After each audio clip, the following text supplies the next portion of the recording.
I want to talk a little just about a class that I'm going to be giving. I want to give a class related to the korbanot. There seems to be so much confusion.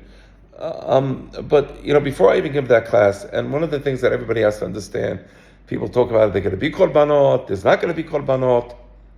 Look, Am Yisrael, the Torah, operates within a certain intellectual framework. That intellectual framework is called Yesodei HaTorah, the axioms of the Torah. One of the axioms of the Torah is that those laws, those mitzvot that we receive from Moshe Rabbeinu are eternal. Now, not everything that we receive from Moshe Rabbeinu is eternal, right? But those mitzvot that are counted in Sefer HaMitzvot, in the Taryag Mitzvot of Harambam, and the Taryag Mitzvot, and also the other Sifrei HaMitzvot Leminahem, right? The mitzvot of korbanot, and there's many mitzvot related to korbanot, are eternal. So this whole concept that somehow we don't need the korbanot, number one, if you think we don't need the korbanot today, you know nothing about social psychology. Open up a few books by C.G. Jung, start studying the way humanity functions and works, and you will realize that you are mistaken if you think that we don't need korbanot. That's number one. But number two, who are we to decide what we need or don't need?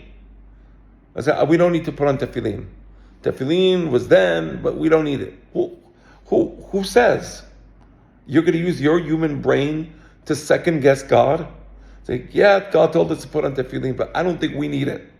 That's utter nonsense, right? So I want to give an organized class about this, explain, because many people were shocked why I was so adamant. I'm very adamant because that's the way the Torah works. You can't pick and choose mitzvot and decide that. By the way, the korbanot, I could be wrong, but I think if you look at the Sefer HaMitzvot and you count the number of mitzvot related to the korbanot, it's maybe more than everything else.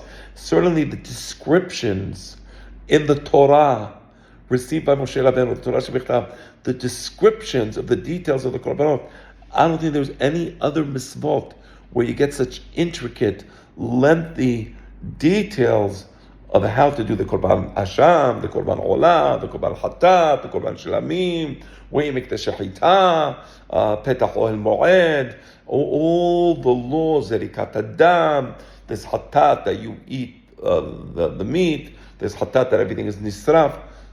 The only analogous mitzvah is maybe shemitah, but that's only a small number of mitzvot, right? Parashat Be'al Sinai, where you have many details.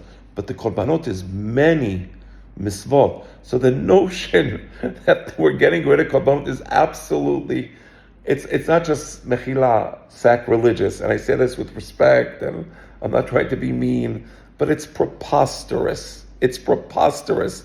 The whole Torah shebichtav and the mitzvot and the Torah is predicated upon the idea that we have a Bet HaMikdash where we bring korbanot. So, Beli Neder, I'm going to give some classes on the topic, and hopefully we'll have an opportunity to teach this in greater detail.